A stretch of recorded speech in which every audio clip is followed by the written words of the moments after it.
La tabla de goleadores de Italia 1934 estuvo encabezada por Oldrich Nejedly, de Checoslovaquia. Él no era el número 9 de esa selección. Alcanzó un total de 5 goles. Fue secundado por Edmund Konen, de Alemania, con 4, Angelo Schiavio, de Italia, con 4 también, Leopold Kielholz, de Suiza, con 3, y Raimundo Orsi, de Italia, con 3. Oldrich Nejedly, nacido el 26 de diciembre de 1909 en Sečac, fallecido el 11 de junio de 1990 en Rakovník, fue un futbolista checo que se desempeñó principalmente como extremo o interior izquierdo. Es el goleador absoluto de la Copa del Mundo de 1934 con 5 goles.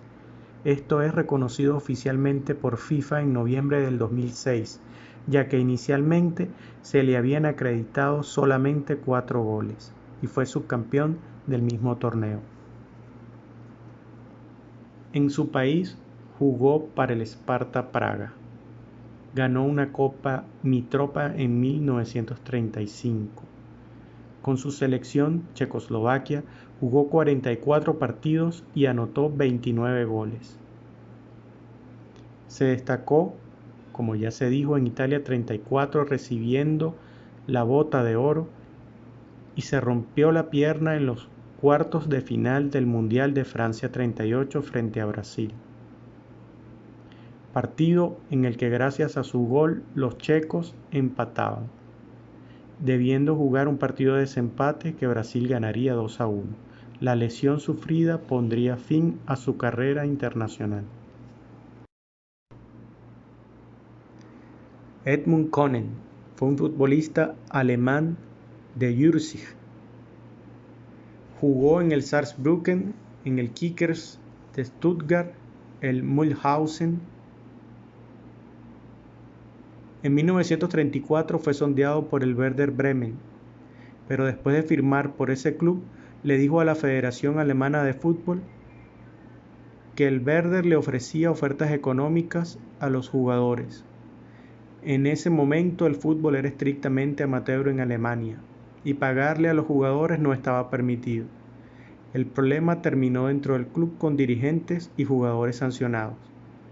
Luego de marcar 4 goles en la Copa Mundial de Fútbol de 1934 de Italia, Konen quedó segundo en la tabla de goleadores junto con Angelo Schiavio de Italia y debajo de Nejedly de Checoslovaquia. Disputó 28 partidos con Alemania, donde marcó 27 goles entre 1934 y 1942. Con solo 19 años, Konen sorprendió en la segunda Copa Mundial de Fútbol cuando un 27 de mayo marcó 3 goles para su selección frente a la de Bélgica. El partido estaba empatado 2-2 cuando el potente delantero marcó 3 goles en los 17 minutos finales, sellando una victoria por 5-2 en Florencia. Este récord solo fue superado por otro alemán, Gerd Müller, en 1970 frente a Perú. Konen además marcó el gol de la victoria por 3-2 en el partido por el tercer puesto ante Austria. 2 años después, con 21 años cumplidos, la carrera de Konen se vio con un parate por enfermedad.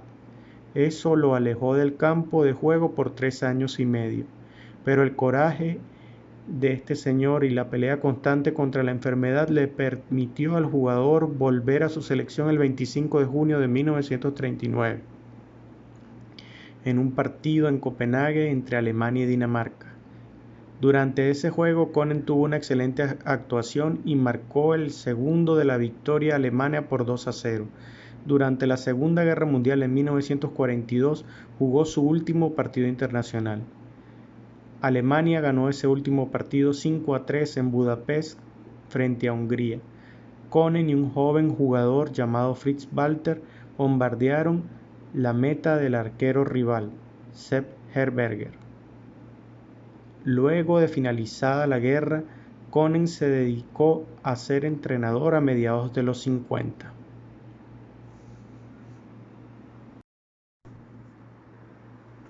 Angelo Schiavio. Nacido en Bolonia el 15 de octubre de 1905, fallecido en la misma ciudad el 17 de abril de 1990.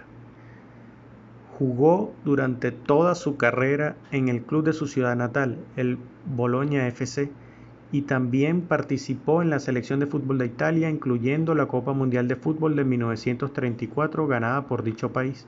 Con una altura de 1,78 m y un peso de 69 kilogramos, Schiavio fue considerado un fuerte delantero que normalmente utilizaba su fuerza física para anotar goles.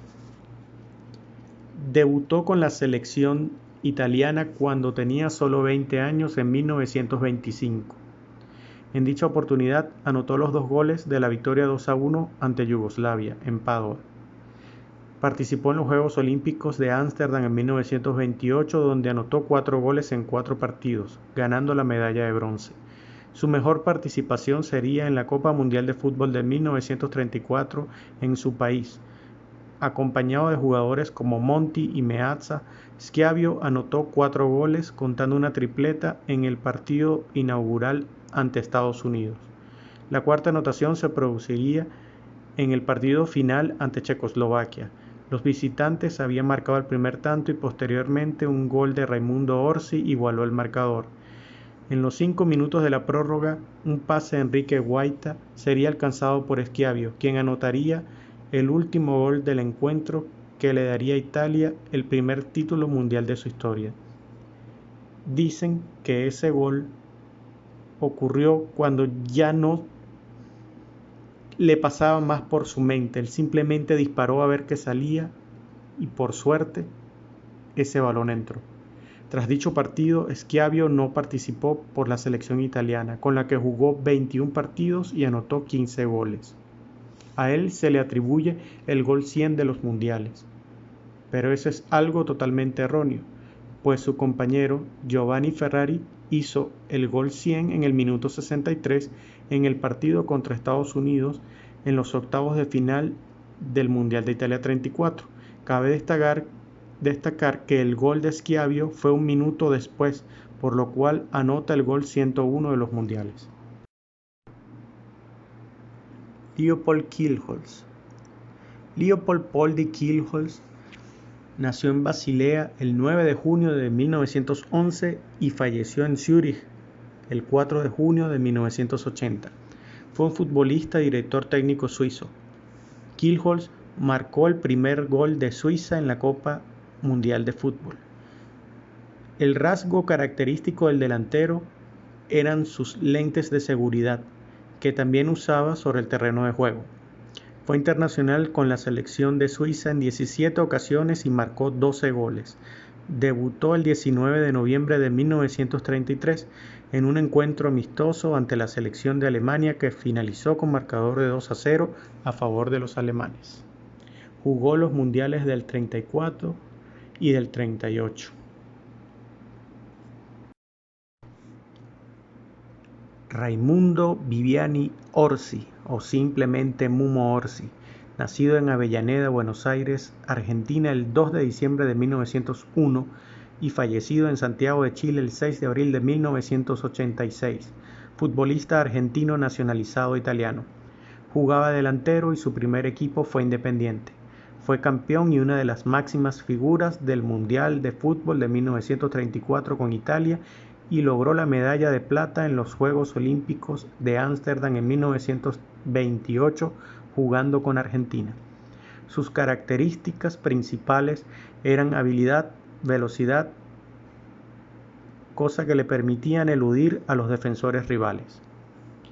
En el año de 1920 debutó en Primera División jugando para Independiente junto a Canaveri, Rabasquino, Lalín y Seoane. Formó una destacadísima delantera. En el club de Avellaneda, Orsi logró 2 campeonatos en Primera División de Argentina y 3 ediciones sucesivas de la Copa Competencia. En 1928 se marchó a Italia contratado por la Juventus, donde obtuvo los mayores éxitos de su carrera futbolística y llegó a ser convocado a la selección italiana. Se unió al club a tiempo para la temporada 1928-29 y estuvo allí hasta 1935 ganando 5 scudettos consecutivos entre el 31 y el 35. En su primera temporada confirmó sus dotes de artillero y convirtió 15 goles. Finalizado su paso por el fútbol europeo, retornó a su tierra natal en 1935 y se reincorporó a Independiente. En el 36 jugó para Boca, en el 37 estuvo en Platense y en el 38 jugó brevemente en Almagro. Finalizó su campaña en clubes extranjeros como Peñarol de Uruguay, Flamengo de Brasil y Santiago National de Chile, club en el que se retiró de la actividad. Tras su retiro se desempeñó como entrenador de varios pequeños clubes argentinos, con lo que obtuvo nuevos logros. Falleció el 6 de abril de 1986. Con la selección nacional de Argentina debutó el 10 de agosto de 1924 frente a Uruguay. En los siguientes 12 años jugó 13 veces para Argentina y anotó 3 goles. Consiguió el campeonato sudamericano del 27 y desempeñó un papel destacado en los Juegos Olímpicos de 1928. Posteriormente se nacionalizó italiano y jugó para la selección de ese país 35 partidos, convirtiéndose en el futbolista que más encuentros internacionales disputó para el equipo nacional de un país del cual no era nativo. Con la selección italiana obtuvo la Copa Mundial de Fútbol del 34, disputada en ese país, y 2 copas internacionales en 1930 y 1935. Si te ha gustado, hazlo saber dándole like. Si quieres, compártelo. Y también puedes suscribirte a Footbar TV, ya que aquí hay muchas y muy buenas historias para conocer y saber. Gracias.